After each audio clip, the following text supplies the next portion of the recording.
Siddhartha Gautama, also known as the Buddha, was a spiritual leader and the founder of Buddhism. He was born in ancient India around the 6th century BCE. After witnessing suffering, he embarked on spiritual quest, eventually attaining enlightenment under the Bodhi tree. His teaching formed the basis of Buddhism, emphasizing the Four Noble Truths and the Eightfold Path as means to alleviate suffering and achieve enlightenment. For our timeline, we have the before Christ era and the Common Era. But first, let's tackle about the BCE. BCE 1st century, entire scriptural canon of Theravada school was committed to writing on palm leaves in Pali at the Aluka cave near Matale, Sri Lanka. For the 2nd century, beginnings of Mahayana Buddhism, 200 composition of Prajna Paramita literature. And for the 4th century, Second Buddhism Council at Vasali, 386, about 100 years after the Parinirvana. And for the last century, which is the 6th century, life of Siddhartha Gautama, the historical Buddha conventions dates 566-486 BCE. For our common era, we have the 1st to 3rd century. The Buddhism established the age of Indian Buddhism philosopher Nargahuna, and the founder of the school of the Middle Way. For 4th to 6th century, the translation of Buddhist text into Chinese by Huiyang, wherein Buddhist enters in Korea and in Japan. Sui dynasty in Chinese history is the beginning of golden age of Chinese Buddhism. For our 7th to 9th century, it is wherein the construction of Potala Palace and Drumacha temples to house of Buddha images. Great debate between Tibetan and Chinese Buddhist schools. Nyingma schools of Tibet Buddhism established. The great Buddhist persecution in China. For the 10th to 12th centuries, first complete printing of Chinese Buddhist canon in 1983, known as the Sichuan edition. Marpa in 1012 to 1097 begins in Kagyu School of Tibetan Buddhism. Buddhism in Korea flourishes under the Koryo dynasty in 1140 to 1390. Nichiren in 1282 found schools of Japanese Buddhism named after him. Theravada Buddhism adopted in Cambodia and Laos were in the beginning of Dalai Lama lineage in Tibetan Buddhism. And lastly, Dalai Lama receives Nobel Peace Prize in 1989. What is the hierarchy of or our order, our organization, how we identify people and what we call people? Buddhism doesn't have a strict hierarchical structure in the way that some other religions do. However, there are still leaders within Buddhism, particularly in monastic communities. Spiritual guides. These could be meditation instructors, mentors, or counselors who provide support and guidance to individuals on their spiritual journey.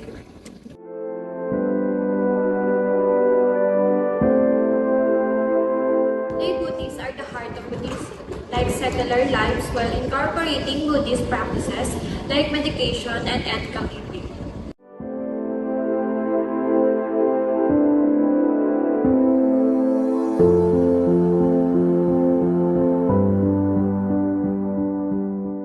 Buddhist teachers and masters, like experienced climbers guiding others up a mountain. They aren't just instructors, they possess deep personal realization of Dharma and the skill to transmit it effectively.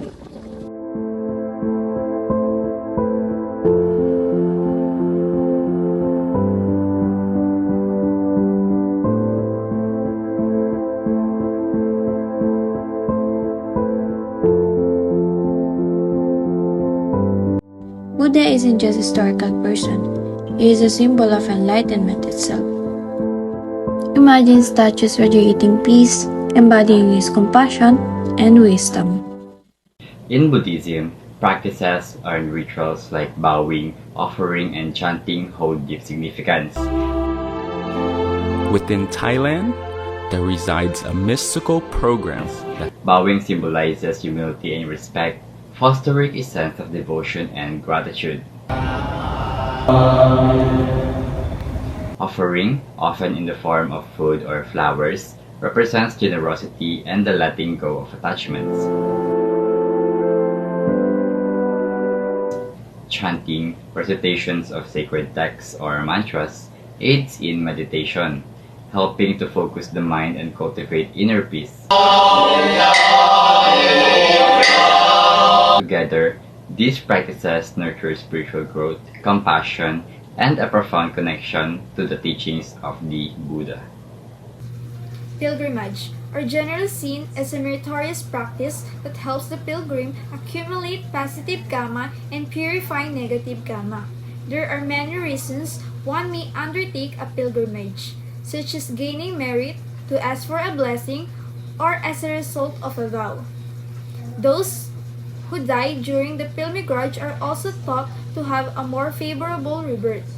According to the Mahaparinibbana Sutta, the Buddha recommended 4 pilgrimage sites of major significance, which have become popular destinations for Buddhists worldwide. The 4 places are linked to the Buddha's life narrative: his place of birth in Lumbini, Nepal; the place where he reached enlightenment, Bodhgaya, India; the place he delivered his first sermon, Sarnath, India; and the place he passed away, Kushinagar, India. Other popular sites for pilgrimage include places that contain relics of the Buddha, such as the Buddha's tooth relic in Kandy, Sri Lanka. Welcome to the Path of Enlightenment. In this documentary, we will embark on a journey of exploration into profound philosophical and religious teachings that have shaped the civilization for centuries. Karma is an ancient Sanskrit word meaning action, but actions that have consequences. If you commit bad or good actions, it will later come back to you in this life or to the next.